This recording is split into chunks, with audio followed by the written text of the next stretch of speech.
Bismillahirrahmanirrahim. Assalamualaikum warahmatullahi wabarakatuh. Innal hamdalillah nahmaduhu wa nasta'inuhu wa nastaghfiruh wa natubu ilayhi wa na'udzu billahi minasy syururi anfusina wa min sayyiati a'malina. May yahdihillahu fala mudilla lahu wa man yudlilhu fala hadiya lahu. Asyhadu an la ilaha illallah wahdahu la syarika lah wa asyhadu anna Muhammadan abduhu wa rasuluh sallallahu alaihi wa ala alihi wa sahabatihi ajma'in wa man tabi'ahum bi ihsanin ila yaumiddin, amma ba'd. Ikhwani wa akhwati a'azzani Allah wa iyyakum. Alhamdulillah, bersyukur kita kepada Allah. Alhamdulillah, kembali kita duduk majelis ilmu. Malam ini adalah malam Jumat, ya, betul. Salah satu fadilah hari Jumat atau malam Jumat apa? Salah satu keutamaan baca surat Al-Kahfi, betul. Salah satu keutamaan malam atau siang Jumat, orang yang meninggal di malam atau siang Jumat, kata Nabi SAW, dijaga dari azab kubur. Ma min muslim yamutu yaumul jumu'ah aw lailatal jumu'ah illa waqahallahu min fitnatil qabr. Ketika seorang muslim meninggal siang atau malam Jumat, maka Allah jaga, Allah pelihara dia dari azab kubur. Intinya insyaallah husnul khotimah. Kalau ingin husnul khotimah, mintalah malam ini. Itu ya, minta malam ini atau besok siang kalau ingin mendapatkan husnul khotimah. Baiklah ikhwani wa akhwati azzani Allah wa iyyakum. Malam ini kembali kita bahas kitab tauhid. Pertemuan sebelumnya kita bahas khusus masalah kurban, ya. Ya, pertemuan sebelumnya masalah kurban. Malam ini kembali kita bahas masalah akidah, kitab tauhid, yaitu kitab Fathul Majid. Sebelum ini kita bahas sekedar untuk mengingatkan bahwa sekarang kita berada pada 10 pertama bulan Zulhijjah. Saya ulangi, sekarang kita berada di 10 pertama bulan Zulhijjah. Hari ini sudah tanggal berapa?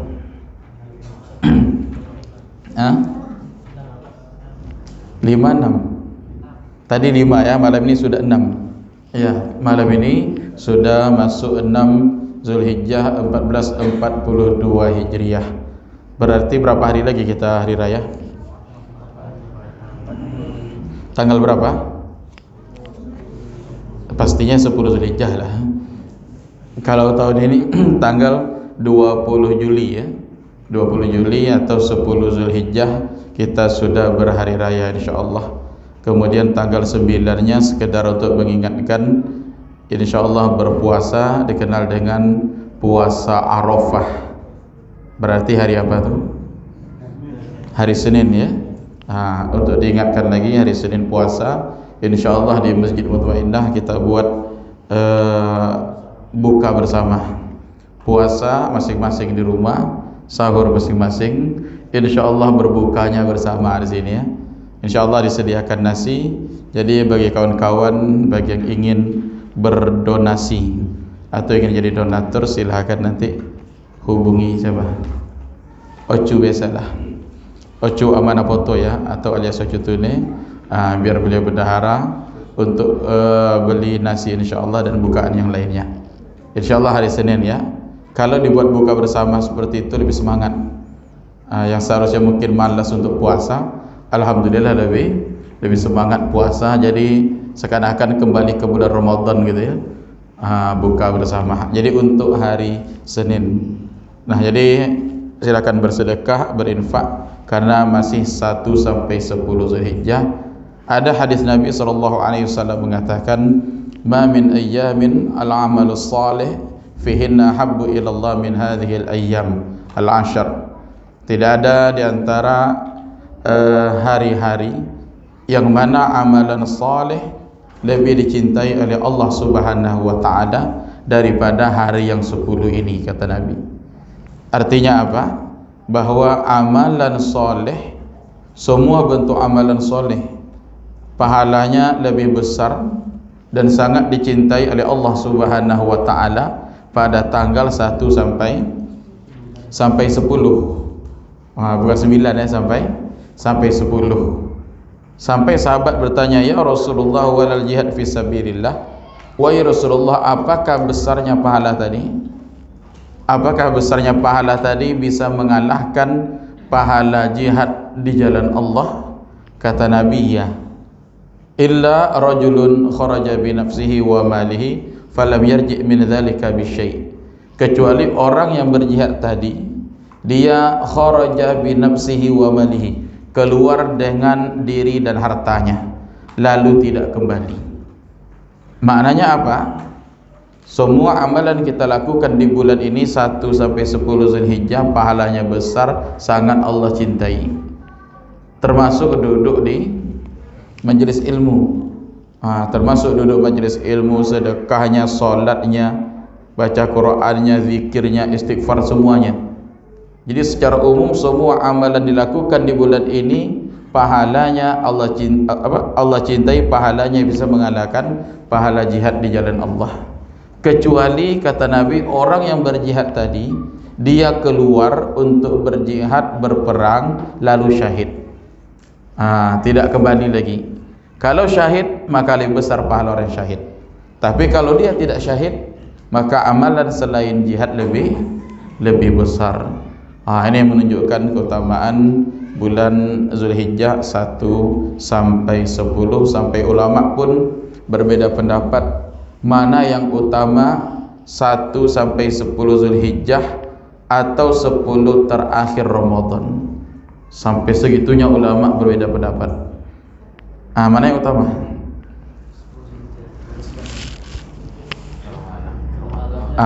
Memang ada sebagian mengatakan lebih utama 10 terakhir Ramadan. Apa sebab? Di sana ada Lailatul Qadar. Namun sebagian lagi mengatakan 1 sampai 10 Zulhijjah atau 10 pertama Zulhijjah lebih utama. Apa sebab? Karena di dalam 1 sampai 10 ada hari Arafahnya, kemudian ada hari apa? Hari kurban penyembelihan, ada ibadah hajinya.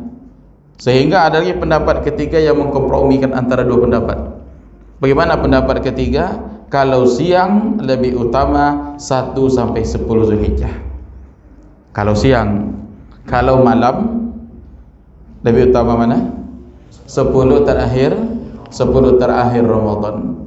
Ini pendapat yang ketiga. Wallahu alam, ini pendapat yang pertengahan antara dua pendapat tersebut. Jadi intinya 10 pertama Zulhijjah ini maka perbanyak amal, karena memang dicintai oleh Allah Subhanahu wa taala. Baiklah, yang punya kitab, yang punya buku atau yang ada aplikasi ya. Kita sudah sampai ke bab 15. Betul? Untuk malam ini maksudnya. Bab 14 sudah, kita masuk bab ke 15, bab firman Allah Subhanahu wa taala, ayusyrikuna ma la yakhluqu syai'aw wa hum yukhlaqun. Bab firman Allah, ayusyrikuna ma la yakhluqu syai'a. Apakah mereka menyekutukan selain Allah Subhanahu wa taala, yang mana selain Allah tersebut la yakhluqu syai'a, mereka tidak bisa menciptakan sesuatu. Wa hum yukhlaqun, sementara mereka diciptakan. Maksudnya ayusyrikuna, apakah mereka menyekutukan Allah? Maksudnya maaf, ayusyrikuna, apakah mereka menyekutukan Allah, ma la yakhluqu syai'at, terhadap sesuatu yang mana sesuatu tersebut tidak bisa menciptakan sementara mereka diciptakan. Kemudian wala yastati'una lahum nasra, kemudian mereka tidak bisa memberikan pertolongan. Wala anfusakum yansurun, kemudian juga tidak bisa menolong diri mereka sendiri. Surat apa ini? Al-A'raf 191 sampai 192. Di apa ada judul nggak di buku? Apa judulnya dibuat? Langsung ya. Apa judulnya pas untuk ayat ini? Kalau sebelumnya ada judul istighatsah, isti'anah, kemudian bab masalah penyembelih untuk selain Allah, bab tentang jampi-jampi dan yang lainnya. Kalau ini tak ada judul, langsung ayat dibawakan. Langsung ayat dibawakan. Jadi yang pasnya apa nih kalau kasih judul? Masya Allah, dia aplikasi dia apa ya? Judul tidak seorang pun yang berhak disembah ya. Atau bahasa lainnya, kebatilan sesembahan selain Allah Subhanahu wa taala. Kebatilan sesembahan selain Allah Subhanahu wa taala. Di sini pengarang membawakan dalil pertama ya. Dalil pertama surah Al-A'raf 191. Ayusyrikuna ma la yakhluqu syai'a. Coba bacakan terjemahannya, ada apa? Yang punya aplikasinya tuh Bu, bisa baca terjemahan enggak? Mas Darpin aja bacakan biar dengar terjemahannya aja. Apakah mereka mempersekutukan Allah dengan berhala-berhala yang tak dapat menciptakan sesuatu apapun, sedangkan berhala-berhala itu sendiri buatan orang atau diciptakan, dan berhala-berhala itu tidak mampu memberi pertolongan kepada penyembah-penyembahnya, dan kepada dirinya sendiri pun berhala-berhala itu tidak dapat memberi pertolongan. Al-A'raf 1 dan 192. Beda. Di sini bantahan bagi orang-orang yang menyembah selain Allah Subhanahu wa taala. Di sini Allah Subhanahu wa taala membantah orang-orang yang menyembah atau berdoa kepada selain Allah. Di sini ada 4 poin. Coba apa yang dibaca tadi? Pertama apa? Ayusyrikuna ma la yakhluqu syai'a. Apakah mereka menyekutukan Allah terhadap sesuatu yang mana sesuatu tersebut atau berhala ya? Berhala tersebut tidak bisa menciptakan. Berarti yang disembah selain Allah tidak bisa menciptakan. Ini pertama. Yang kedua, wa hum yukhlaqun. Mereka sendiri diciptakan. Ini yang kedua. Yang ketiga, wala yastati'una lakum nasra. Berhala-berhala tersebut yang diibadati selain Allah, mereka saja tidak bisa memberikan pertolongan. Mereka tak bisa memberikan pertolongan terhadap orang yang menyembah mereka. Jadi yang ketiga, mereka tak bisa berikan pertolongan terhadap orang lain. Wala anfusuhum yansurun. Tidak pula bisa menolong diri sendiri. Jangankan orang lain, diri sendiri tidak bisa. Berarti ada 4. Pertama, mereka yang sesuatu yang diibadati selain Allah. Banyak contohnya ya. Banyak contoh diibadati selain Allah. Intinya makhluk. Karena hanya ada 2, khaliq, makhluk. Khaliq itu artinya menciptakan, yaitu Allah Subhanahu wa taala. Maka selain Allah namanya makhluk. Apa saja yang diibadati selain Allah, termasuk jika malaikat diibadati, berarti dia memang makhluk ya. Kalau malaikat ada sebagian mereka meyakini malaikat itu kedudukannya sama dengan Allah. Ada sebagian meyakini nabi sama kedudukan dengan Allah, sehingga nabi diibadati seperti Nabi Isa. Ataupun mereka mengibadati jin atau berhala-berhala atau batu besar, kayu besar, bintang, bulan. Kalau menyembah matahari siapa tuh? Orang Jepang itu ya? Iya. Menyembah matahari, menyembah api. Intinya semua peribadatan selain Allah, ketika mereka lakukan demikian, maka di sini ada 4 hal yang perlu diperhatikan. Apa saja 4 hal tersebut? Nah, anggaplah berhala yang mereka ibadati seperti ya patung-patung ya. Pertama, mereka sendiri diciptakan.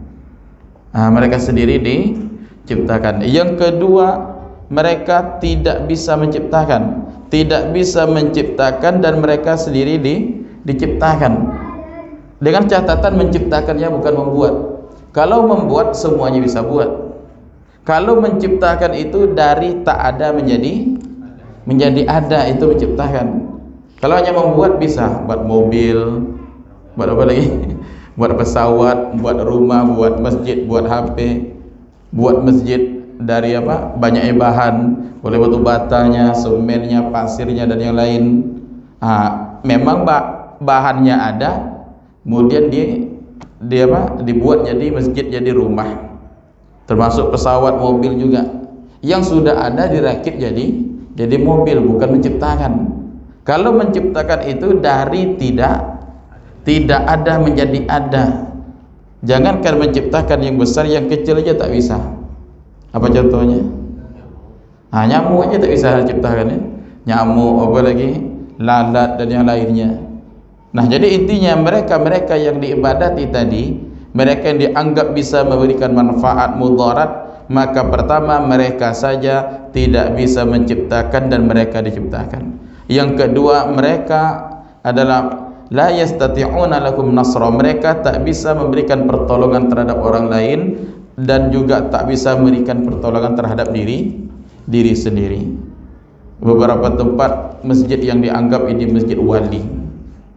Wali itu apa? Wakil, wali murid. Wali ya, dianggap wali.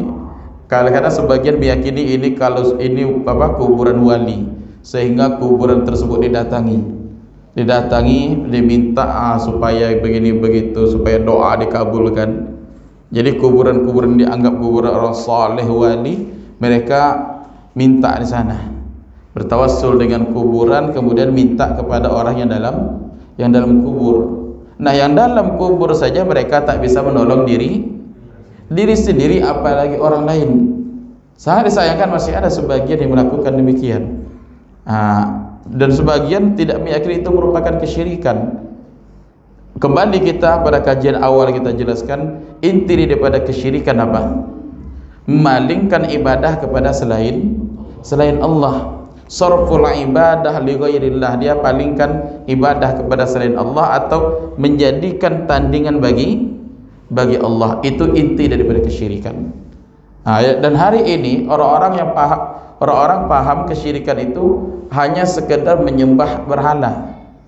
Kalau menyembah berhala paham syiriknya. Tapi kalau inti ataupun hakikat dari kesyirikan banyak yang tidak paham. Sehingga sebagian mak-mak yang mereka pakai jimat, pakai mantra, pakai gelang, pakai apa gitu? Apa namanya itu? Penangkal ya. Pakai penangkal 3 warna, sekian warna. Ada 3 warna apa aja? Yang pengalaman, mana pengalaman? Warna merah, warna kuning, warna hijau. Diletak dijadikan gelang. Anak yang baru lahir diletakkan gelang tersebut 3 warna. Diyakini gelang inilah yang bisa menolong anaknya. Yang seharusnya dapat musibah, dapat ini ataupun diganggu oleh jin. Dengan ada gelang ini mereka yakini anak ini bisa terjaga. Karena tidak paham akidah, tak pernah duduk majelis ilmu, akhirnya mereka tak tahu kalau itu kesyirikan. Tapi kalau dikatakan menyembah berhala, mereka paham itu syirik. Tapi kalau dikatakan ini syirik, mereka tak terima. Padahal sama saja mereka meyakini ini bisa melindungi mereka, padahal tak ada apa-apanya. Di mana letak kesyirikannya? Mereka menyamakan gelang yang tak ada artinya, yang tak bisa memberikan pertolongan, perlindungan dengan Allah. Padahal yang melindungi kita Allah Subhanahu wa taala. Nah, diyakini suatu benda dia yang buat, dia pula meyakini dia bisa bantu. Sama dengan berhala, sudahlah dipahat, dijadikan berhala, kemudian disembah. Jadi dia yang buat, berhala tadi dibuat, kemudian disembah. Gelang tadi dia yang buat, tapi tak disembah. Tapi diyakini ini bisa bantu anak dia. Sehingga kalau gelang tadi diambil, mulai merasa lemah. Betul tak? Yang pengalaman ada. Ketika gelang tadi dibuat untuk anaknya, dia yakin ini sebagai penangkal dari kejahatan atau keburukan. Coba digunting, dia mulai merasa lemah. atau orang yang punya ilmu kebal. Orang yang punya ilmu kebal dan yang lainnya, mereka biasa pakai kalung yang jimat-jimat, mantra-mantra dan lainnya. Kalau seandainya itu dibuang, dia merasa lemah. Apa sebab? Ketergantungan hati kepada benda tersebut, bukan kepada Allah Subhanahu wa taala. Nah, jadi intinya ketika ada mereka yang melakukan kesyirikan, maka ini 4 diberikan perumpamaan oleh Allah Subhanahu wa taala. Apa saja 4 tersebut? Pertama, berhala-berhala yang mereka ibadati selain Allah, mereka tidak bisa menciptakan.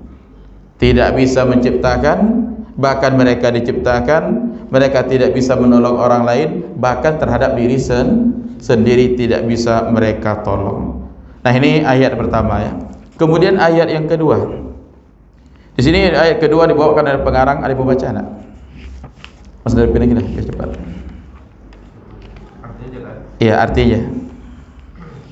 Dan orang-orang yang kamu seru atau sembah selain Allah tidak mempunyai apa-apa walaupun setipis kulit ari.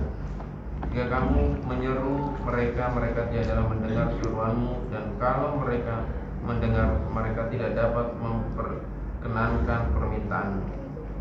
Dan di hari kiamat mereka akan mengingkari kesyirikanmu, dan tidak ada yang dapat memberi keterangan kepadamu sebagaimana yang diberikan oleh Yang Maha Mengetahui. Al-Fatir 13:14. Ada alnya? Al-Fatir? Enggak ada. Besar Fatir ya, yang ditambah. Baiklah, dalil kedua. Dalil kedua dibawakan oleh pengarang.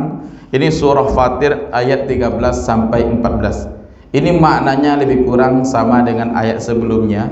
Ini bantahan Allah terhadap mereka yang melakukan kesyirikan, yang berdoa kepada berhala. Perhatikan ayatnya. Walladzina tad'una min dunihi. Itu mereka orang-orang yang mana mereka ini berdoa kepada selain Allah Subhanahu wa taala, ma yamlikuna min kitmir. Mereka tidak memiliki kuasa, mereka tak memiliki apa-apa. Jadi tak bisa memiliki kuasa walaupun min kitmir. Kitmir itu artinya kulit kulit kurma. Ada kurma, kulit bagian luarnya. Itu namanya kitmir. Cuma kalau di terjemahan apa artinya? Kulit ari ya, kulit kita, kulit bagian luar itu kulit ari. Namun makna kitmir ini kulit kurma yang luarnya. Jadi walaupun sekecil kulit kurma, setipis kulit kurma, maka sedikit pun mereka tak bisa. Tak bisa mereka memiliki kuasa untuk apa? Untuk bisa menolong orang-orang yang menyembah mereka. In tad'uhum la yasma'u du'aakum. Seandainya kalian berdoa kepada mereka, mereka tidak mendengarkan doa kalian. Berdoa minta kepada berhala tadi, maka berhala tadi tidak bisa mendengar. Walau sami'u, anggaplah mereka mendengar. Seandainya mereka mendengar, kata Allah, mastajabu lakum, maka mereka tidak bisa mengabulkan doa kalian. Jadi kalau mendengar tidak bisa mengabulkan doa. Wa yaumal qiyamah, di hari kiamat, yakfuruna bisyirkikum, mereka mengingkari kesyirikan kalian. Artinya tidak diakui. Sudahlah capek menyembah berhala tadi, di hari kiamat diingkari pula, tak pula diakui. Sudahlah capek bernyembah kepada berhala, kemudian berhala-berhala tadi tidak mengakui kesyirikan yang mereka lakukan. Wala yunabbi'uka mithlu khabir, kemudian tidak bisa memberikan keterangan sebagaimana Allah yang Maha Mengetahui. Nah, jadi di sini ada berapa nih? 4 juga. Ada 4 poin yang perlu diperhatikan. Pertama apa? Itu berhala-berhala yang diibadati, mereka tidak memiliki kuasa. Mereka tak mampu sedikit pun walaupun setipis kulit ari. Itu pertama. Yang kedua, mereka yang diibadati berhala-berhala tersebut, yang mana berdoa kepada berhala, mereka tidak bisa mendengar. Ini yang kedua. Seandainya kata Allah mereka bisa mendengar, maka mereka tak bisa mengabulkan. Ini yang ketiga. Seandainya berhala tadi bisa mendengar, maka mereka tak bisa mengabulkan. Nah, kemudian tambah lagi di hari kiamat. Di hari kiamat berhala-berhala tersebut mereka mengingkari. Jadi semua yang diibadati, baik itu jin-jin ataupun yang lainnya, ketika nanti di hari kiamat mereka tak mau mengakui. Yang biasa jadi murid syaitan gitu, murid jin yang kerjasama dengan jin Pak Dukun lah. Pak Dukun sudah kerjasama dengan jin, sudah lakukan sesajen, lakukan begini begitu. Nanti di hari kiamat diingkari oleh jin, diingkari kesyirikannya oleh jin, nanti tak diakui sebagai murid. Padahal kerjaannya apa? Berkhidmat bersama jin melakukan kesyirikan. Nah, jadi intinya ikhwani wa akhwati azzani Allah wa iyyakum, ini ayat lebih kurang sama. Ini ayat lebih kurang sama dengan sebelumnya, yaitu penjelasan dari Allah Subhanahu wa taala melalui firman-Nya mengajak kita untuk berfikir. Mengajak kita untuk berfikir bagi mereka yang beribadah ataupun berdoa kepada selain Allah Subhanahu wa taala. Kemudian dalil yang ketiga, ini hadis Nabi. Qala al-musannif rahimahullahu taala fi sahih an Anas, di dalam hadis yang sahih dari sahabat bernama Anas. Siapa Anas? Sahabat Nabi, maksudnya siapa dia? Pelayan Nabi. Ada lagi?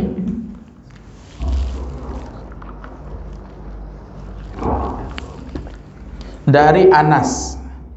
Siapa Anas? Siapa? Anas bin Malik. Anas bin Malik ini yang berkhidmat melayani Nabi selama di Madinah, sampai Rasulullah meninggal. Jadi ketika Nabi hijrah dari Mekah ke Madinah, datang emaknya Anas. Siapa namanya? Ummu Sulaim. Siapa? Ummu Sulaim itu emaknya Anas. Ummu Sulaim datang kepada Rasulullah, "Ya Rasulullah, hadza Anas." Wahai Rasulullah, ini Anas yang siap untuk melayani engkau. Masya Allah. Umur saat itu baru 10 tahun. Baru 10 tahun, maka Nabi doakan. Nabi doakan Anas supaya apa? Nabi doakan supaya dia diberkahi, supaya panjang umur, kemudian banyak hartanya, banyak rezekinya. Yang terakhir, wa adkhilhul jannah, masukkan dia ke dalam surga. Itu doa Nabi kepada Anas bin Malik. Terbukti Anas termasuk di antara sahabat yang terakhir meninggal. Anas juga sahabat yang banyak hartanya karena doa Nabi. Kemudian Anas Nabi doakan dia masuk surga. Jadi intinya Anas adalah pelayan Rasulullah selama 10 tahun di kota Madinah sampai Nabi meninggal. Anas bin Malik. Nah, ini hadis dari Anas. Apa kata Anas? Qala syujjan Nabi yauma Uhud. Nabi terluka ketika perang Uhud. Nabi terluka waktu perang Uhud. Wa kusirat rubaiyatuhu. Kemudian gigi gerahamnya patah. Kalau giginya bahasa cocok apa? Patah atau pecah? Kalau gigi bahasa yang pas apa? Patah atau pecah? Kalau kaca pecah ya. Tanggal. Itu bahasa kampung. Kalau gigi cocoknya pecah apa? Patah ya. Patah lah. Patah giginya, kemudian luka wajah Rasulullah sallallahu alaihi wasallam. Faqala kaifa yuflih qaumun syajju nabiyahum. Kemudian apa kata Nabi? Bagaimana beruntung suatu kaum yang mana mereka melukai Nabi mereka. Fanazalat, maka turunlah ayat Al-Quran, laisa laka minal amri syai'. Laisa laka minal amri, artinya kamu tak ada campur tangan terhadap urusan mereka sedikit pun. Artinya tak ada hak Nabi di sana sedikit pun. Ini surat apa nih? Surah Ali Imran 128. Au yatuba alaihim au yu'adzibahum fa innahum zalimun. Artinya Nabi tak ada campur tangan untuk mereka tadi. Nah, baik mereka bertaubat ataupun mereka diazab oleh Allah, sesungguhnya mereka adalah orang-orang yang zalim. Nah, ini dalil pertama ya. Kemudian dalil yang kedua kita jelaskan. Dalil kedua maknanya lebih kurang sama. Hadis dari Ibnu Umar bahwa Ibnu Umar mendengar Nabi sallallahu alaihi wasallam idza rafa'a ra'sahu minar ruku'. Apabila Nabi bangkit dari ruku'. Apa namanya ini? I'tidal. Apabila i'tidal di rakaat terakhir, Nabi berdoa setelah mengucapkan sami Allahu liman hamida rabbana walakal hamdu. Nabi berdoa, Allahumma al'an fulanan wa fulanan, ya Allah laknatilah si fulan dan si fulan. Di sini disebutkan si fulan, dalam riwayat lain dikatakan laknatlah Safwan bin Umayyah. Ada tiga dilaknat. Pertama Safwan bin Umayyah, yang kedua Suhail bin Amr, bukan Ustaz Amr ya, Suhail bin Amr, kemudian Harith bin Hisham. Jadi Nabi setelah rukuk ketika i'tidal, beliau mendoakan tiga orang ini supaya dilaknat oleh Allah Subhanahu wa taala. Laknat itu artinya apa? Laknat artinya dijauhkan dari rahmat Allah. Kalau sudah dilaknat oleh Allah, na'udzubillah, kalau sudah jauh dari rahmat Allah, dia akan berat untuk melakukan kebaikan, berat untuk melakukan ibadah. Walaupun rumah dekat dari masjid, tak mau ke masjid itu kalau sudah jauh dari rahmat Allah. Walaupun kematian ada di depan dia, kawannya mungkin dia bersama dengan kawannya dapat musibah, dia tidak bisa jadikan pelajaran, namun tak bisa jadikan pelajaran. Walaupun tukang gali kubur, kerjaan gali kubur, tetap tak mau sholat. Tukang gali kubur, apa sebab? Karena sudah dilaknat oleh Allah SWT, jauh dari rahmat. Itu makna jauh dari rahmat Allah, artinya dia berat untuk melakukan kebaikan, susah melakukan ketaatan. Tapi kalau orang yang sudah dirahmati Allah, yang tidak dilaknat oleh Allah, dia akan mudah melakukan kebaikan, ketaatan. Itu orang yang mendapat rahmat dari Allah, mendapatkan hidayah, mendapatkan taufik. Adapun yang lain dari itu, mereka yang dilaknat, na'udzubillah, maka mereka berat untuk melakukan ketaatan. Nah, jadi Nabi di sini, perhatikan hadisnya, Nabi setelah solat, kemudian di rukuk yang terakhir, beliau melaknat. Di sini hadis mengatakan si fulan. Namun ada riwayat lain menyatakan siapa si fulan tersebut, 3 orang, yaitu Safwan bin Umayyah, Suhail bin Amr, Harith bin Hisham. Ketika Nabi berdoa demikian, turunlah firman Allah, ditegur oleh Allah. Apa kata Allah? Laisa laka minal amri syai', engkau tak ada campur tangan di sana. Maknanya apa? Walaupun Nabi berdoa supaya mereka dilaknat, Allah Maha Kuasa. Apa kuasa Allah? Yang 3 orang Nabi doakan dilaknat, tak jadi dilaknat, mereka dapat hidayah masuk Islam. Wah, itu 3 orang ya. 3 orang, padahal yang berdoa siapa? Rasulullah. Nabi saja berdoa tak Allah kabulkan kalau Allah tak mau. Apalagi kita yang berdoa kepada siapa? Kepada berhala, na'udzubillah. Nabi saja berdoa, kalau Allah tak kabulkan tak akan bisa. Nabi saja berdoa agar pamannya masuk Islam. Siapa pamannya? Abu Thalib. Dia ingin supaya pamannya masuk Islam, Abu Thalib.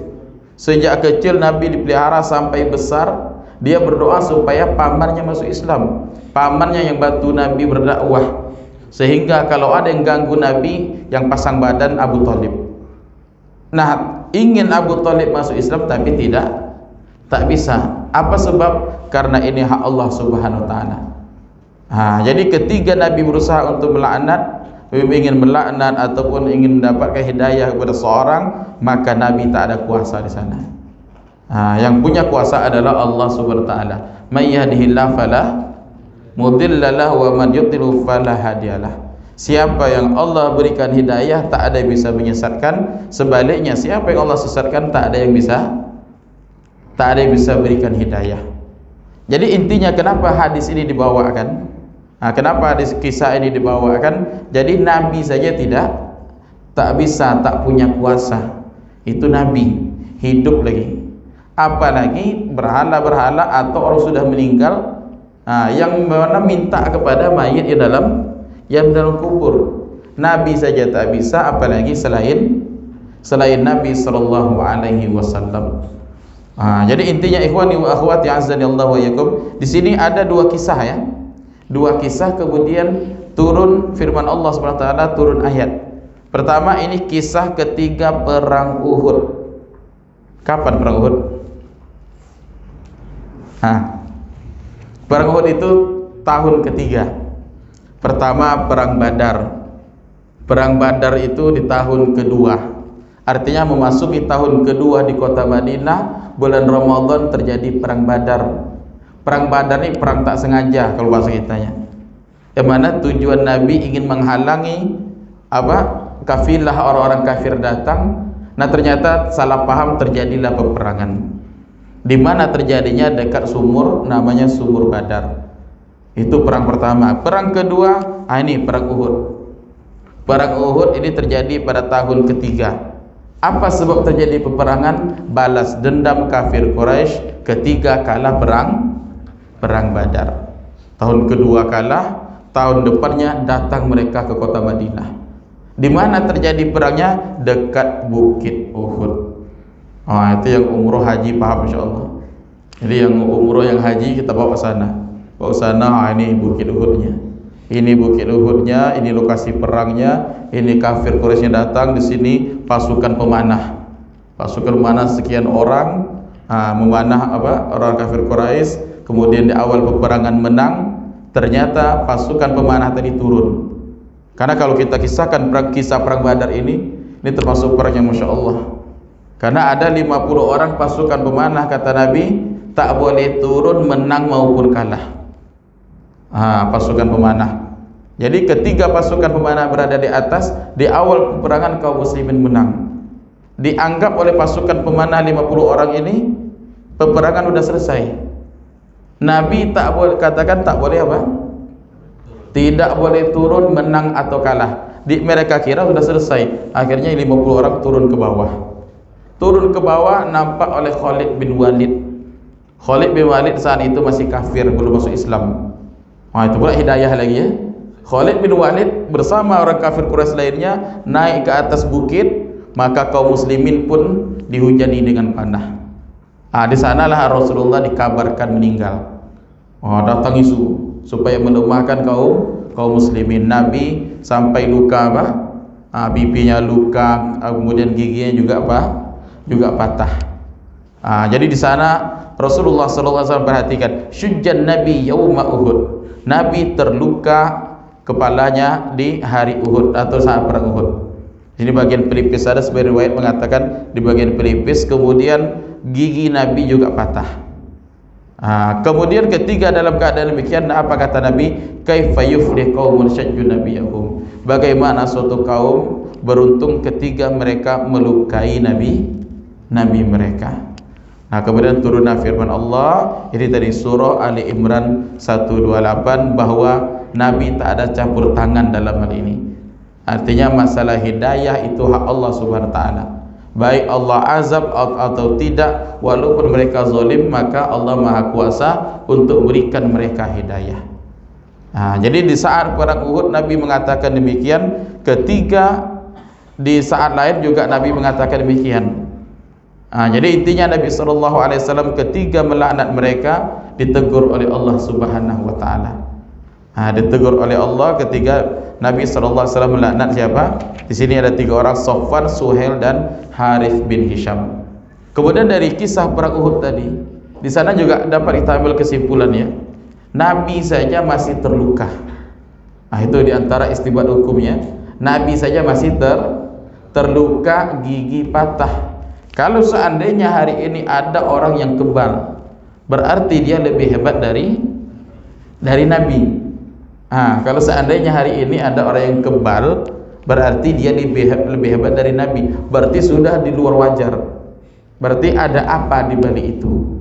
Kalau ada orang yang kebal tak mempan tak mempan bacok, api ataupun yang lainnya, berarti ada kerjasama dengan jin. Berarti dia telah melakukan persekutuan dengan jin, melakukan kesyirikan. Jadi ini main logika kita main. Nabi saja berperang pakai baju besi. Nabi saja masih terluka ketika perang Uhud.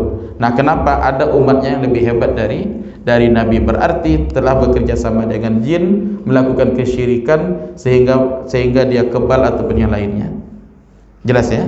Nah, jadi intinya ikhwani wa akhwati azani Allah wa iyyakum, ini hadis menunjukkan apa?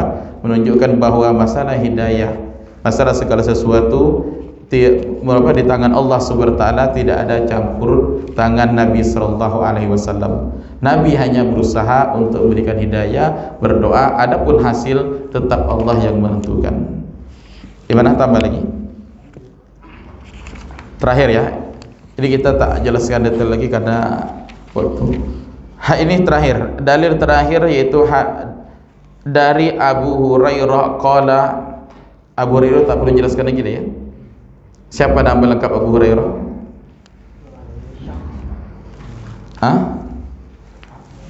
Nama Abu Hurairah.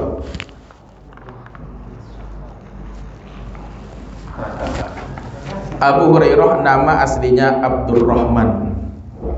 Siapa namanya? Abdurrahman bin Sakhr. Itu nama yang diberi oleh Nabi. Sebelum itu namanya Abdus Syamsin, hamba matahari. Itu nama aslinya Abdus Syamsin. Abdu artinya hamba, Syamsin matahari, hamba matahari. Tak boleh kesyirikan. Karena yang benar itu Abdullah, hamba Allah. Tidak boleh hamba matahari. Setelah dia masuk Islam, diganti nama oleh Nabi menjadi Abdurrahman. Abdurrahman bin Sakhr Ad-Dausi. Ad-Dausi itu dari suku Daus. Suku Daus yang ada di Yaman. Sama dengan Al-Qarni. Ada sahabat nama ujungnya Qarni, siapa tuh? Uwais Al-Qarni. Al-Qarni itu dari negara Yaman sana. Itu bukan sahabat. Kalau Uwais Al-Qarni bukan sahabat karena tak jumpa dengan Nabi. Nah, jadi Abu Hurairah ini nama aslinya Abdurrahman bin Sakhr. Cuma Hurairah ini gelar beliau. Apa arti Hurairah? Hurairah artinya anak kucing. Anakku kucing. Kalau kucingnya besar, Hirrah. Kalau kucingnya kecil, Hurairah. Itu bedanya. Ke bahasa Arab seperti itu. Karena dia sering bawa anak kucing dalam jubahnya. Ketika berjumpa dengan Nabi, ditanya oleh Nabi, apa ini, kata Nabi? Dia jawab bahwa ini adalah Hurairah. Idzan anta Abu Hurairah. Kalau gitu engkau bapak dari anak kucing. Karena sering bawa anak kucing. Kalau sering bawa kalau bawa anak anjing apa dia? Ada. Ya, jadi kalau sering bawa anak kucing, siapa yang sayang dengan kucing, maka gelar dia apa? Abu Hurairah. Kalau laki-laki. Kalau perempuan dia berarti Ummu Hurairah. Nah, ini Abu Hurairah. Abu Hurairah ini dia hanya 3 tahun bersama Nabi. Dia masuk Islam setelah perang Khaybar, namun sahabat yang paling banyak meriwayatkan hadis. Pemecah rekor nomor 1 yang paling banyak meriwayatkan hadis adalah Abu Hurairah. Padahal hanya bersama Nabi 3 tahun saja. Masuk Islam, datang ke kota Madinah dari Yaman bersama Nabi, diikuti Nabi terus. Semua yang Nabi ucapkan copy paste langsung masuk. Sebab ada suatu riwayat menyatakan sorban dia diambil oleh Nabi, Nabi doakan, maka setelah itu setiap ucapan Nabi masuk semua, tak ada yang hilang. Kalau kita gimana? Ketika disampaikan masuk tak? Kalau masuk lumayan, tinggal sedikit. Ini mantul pula lagi. Itu Rasulullah Sallallahu Alaihi Wasallam. Rasulullah terhadap Abu Hurairah. Jadi beliau hafal banyak hadis, kemudian beliau sahabat paling banyak meriwayatkan hadis, termasuk hadis ini. Nah, kita bacakan dari Abu Hurairah. Dia berkata, Rasulullah Sallallahu Alaihi Wasallam berdiri ketika turunnya ayat. Apa ayat yang turun? Wa anzir ashiratakal akrobin. Anzir ashirataka artinya berilah peringatan terhadap keluarga engkau yang terdekat. Ketika turun ayat ini, beliau naik ke Bukit Sofa. Kata beliau, ya ma'syara Quraisy, wahai orang-orang Quraisy. Suku Quraisy ini suku yang nomor 1 yang terhormat di kalangan Arab dahulunya. Wahai orang-orang Quraisy, suku Quraisy, kata Nabi SAW, ishtaru anfusakum, tebuslah diri kalian. La ugni ankum minallahi syai'a, saya tak bisa membantu kalian di hadapan Allah Subhanahu wa taala. Nah, saya tak bisa bantu, kata Nabi, wahai Abbas bin Abdul Muttalib. Nah, ini paman beliau. Wahai Abbas bin Abdul Muttalib, saya tak bisa membantu engkau di hadapan Allah. Ya Sofiyah.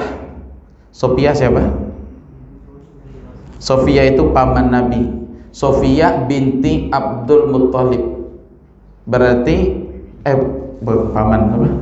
Bibi ya, kalau perempuan bibi, laki-laki paman. Wahai Sofiyah, Sofiyah binti Abdul Muttalib itu bibi Rasulullah SAW. Kata Nabi, saya tak bisa membantu engkau di hadapan Allah Subhanahu wa taala.